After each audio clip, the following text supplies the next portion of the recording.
Recently on social media, there's been a clip circulating from UFC President Dana White at UFC 167, and in particular at the post-fight press conference. And in this particular moment, Dana White was reacting to what had happened at UFC 167. Namely, while Georges St-Pierre got the last welterweight win of his career over Johny Hendricks, this took place in November of 2013, when he spoke to Joe Rogan, GSP did, in the post-fight interview right after he won, he said, or kind of intimated, that he wasn't exactly retiring, but he wasn't exactly going to stick around for an immediate rematch or something else quite soon. He referenced that there were things going on in his personal life and that, quote, he had to hang up his gloves for a little bit, that he had to go away for a little bit at least, and then, quote, I have to step away for a bit.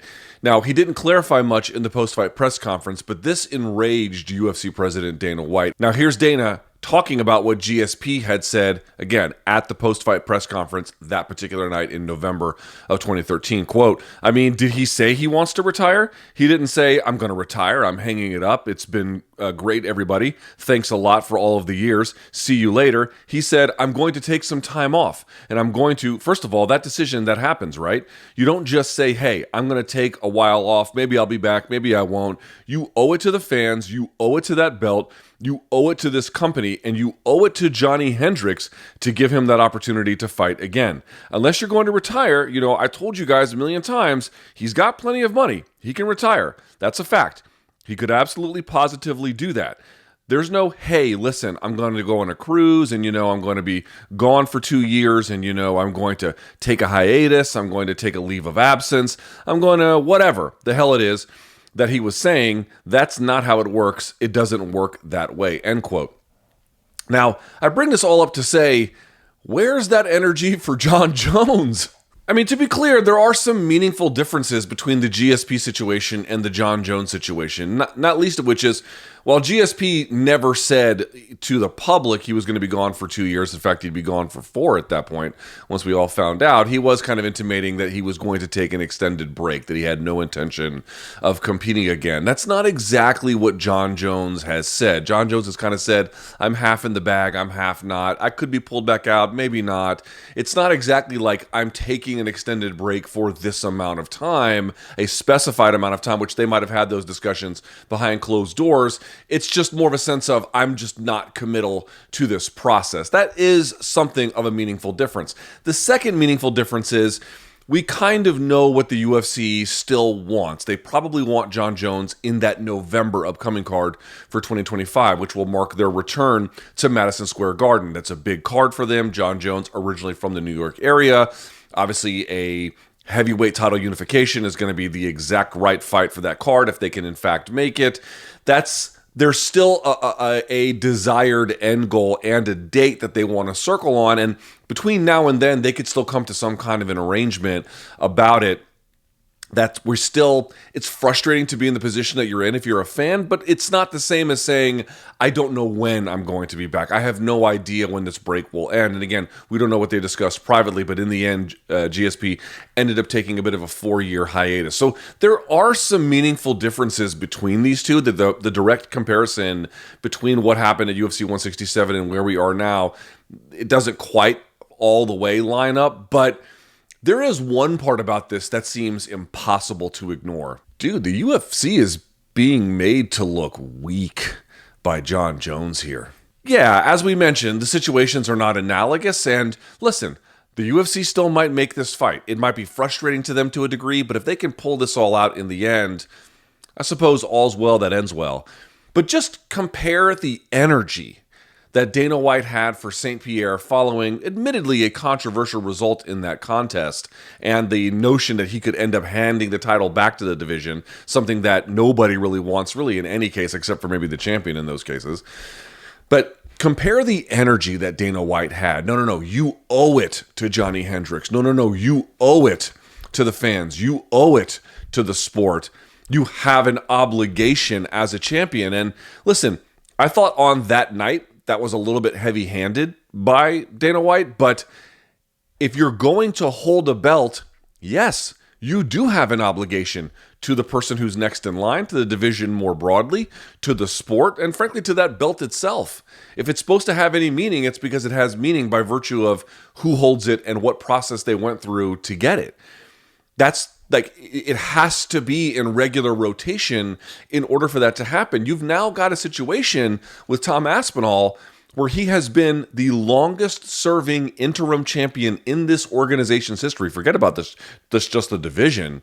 In the organization's history, he has now not fought in a year, and it is possible that we may not get a fight with him and Jones at all in this calendar year, and that won't really be resolved for at least a couple more months, meaning he's staring down the barrel of 13, 14, 15, maybe 16 or more months of inactivity. And even then, he's only going to get a fight in that particular circumstance that is less than what is being asked for by the fans. It seems to me very clear at this point that if the UFC was operating from a position of strength and fervor and belief in the rest of their calendar, they would have stripped this guy already. I mean, yes, there is still, as I mentioned, an argument to be made that they're going to try and push this as long as they possibly can to get as much of a window of negotiating as they can. And Jon's going to lean on this as much as he can to get whatever kind of money is available in this process, and that they eventually just make a deal late. And all of this is hand-wringing. That is very much still on the table. I don't want to dismiss that whatsoever.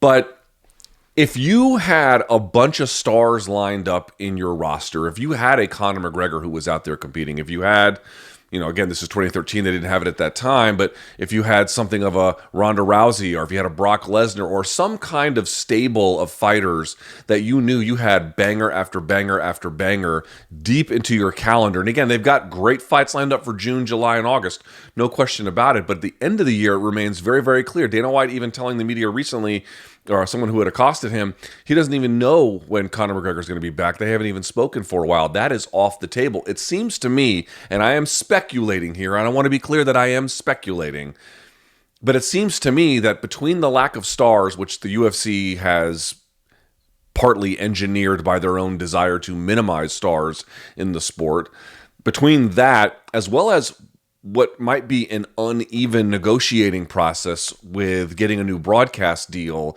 or maybe some other factors, a recognition that there's a general malaise with the product more broadly, whatever it might be, Jon's got the UFC looking a little desperate here. They had fire and brimstone for St-Pierre at a time of their calendar development when they, yes, wanted St-Pierre back, but if they weren't going to do it, they were directly threatening to strip him right there. And in fact, he handed the title back and they just moved the process forward. No questions about it. Here, there's a case where they're just letting a star string the public along, which I'm sure he loves to do, by the way, string his potential adversary along, which, again, I'm sure he loves to do, by the way, and potentially even string the UFC along. And again, maybe the deal gets done in the end. I really don't want to preclude that possibility at all. But of course, there is the other side, which is that it may not happen at all. And in fact, he's doing some kind of, I wouldn't call it direct media, but indirect media, even saying that he is done at this point. And they're just letting it all happen. They're letting him have, at least visibly, the upper hand. They're letting him have visibly, seemingly control over the process. Now, if they end up not making this fight, it will not kill the UFC. They are still a monopoly. They still have total control of the industry. But it appears, and again, I'm speculating, it appears that they are feeling an unusual amount of pressure to want to make this fight. Because if this was normal circumstances of the hot UFC that we had come to expect circa 2016, they would probably just tell him to pound sand and they would move on. It's not like they've not stripped Jon Jones before. He's been stripped more times than any UFC champion ever. This is hardly something that they have failed to do previously, but buddy, they have pumped the brakes this time. Jon Jones, I don't know if he actually has them over a barrel. I cannot make the claim that I know what they're negotiating over and what the obstacles are, and so because of that, I have to have somewhat of a reserved tone to making this assessment. But I can make a statement about the appearance of it all. And the appearance is that it looks like he has them in the palm of his hand. They may still not give into it long term, but the restraint in trying to move this process forward speaks to a relative weakened position. If they were operating from a position of traditional strength we simply would not be here today. It would not look like this. They might still make the fight at a later time, but they would have stripped Jon and moved it along. If they had a robust calendar deep into the end of 2025 and maybe even for 2026, if they had so much stars, if pay-per-view buys were significantly higher, again, circle what they were around 2013, this is a totally different situation, and this is a totally different conversation. But somehow, by hook or by crook, Jon Jones has made the UFC look weak. And I never, ever, ever expected something like this. So I hope the fight gets made. I hope that everyone's demands in the end are actually met. I've said this before, whatever your difference is with Jon Jones, whatever he's asking for, he totally deserves. And if he keeps upping the price, they could double the $30 million figure, and that would still be a sufficient number for me, given what all he's brought to that product in terms of the overall revenue generation over time. And Lord knows they don't care really about any of his misdeeds outside of the octagon in any kind of serious way. So if we're just asking like what he's generated for the company, he's entitled to this. I hope this fight gets made. But man, what a difference 12 years makes. Not an identical situation. History doesn't necessarily rhyme in this case, but it is an illustration of difference over time. And it could not look more different than the way they treated St-Pierre, one of the best all-time, by the way, arguably the best all-time, with another, admittedly, all-time great. But the license that they're giving him, the leash that they are allowing him to have, has made them look weak in a way I haven't seen since maybe they got sideways with Randy Couture. Stay tuned for more.